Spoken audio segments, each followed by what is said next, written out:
If you're registered for a TCC Live or Zoom class in the fall, this video is for you. Let's talk about succeeding in a Zoom classroom in just 60 seconds. Make sure you have chosen a distraction-free zone to go to class. This could be anywhere: your living room, kitchen table, porch, or balcony. Pick a spot and stick with it through the entire semester. The consistent location will prime your brain for learning.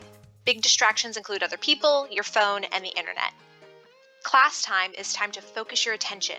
Make sure to arrive on time just as you would in a physical classroom. That means setting up your computer and testing your internet connection and that Zoom connection at least 10 minutes before class starts. If you have trouble accessing Zoom, reach out to IT immediately for assistance.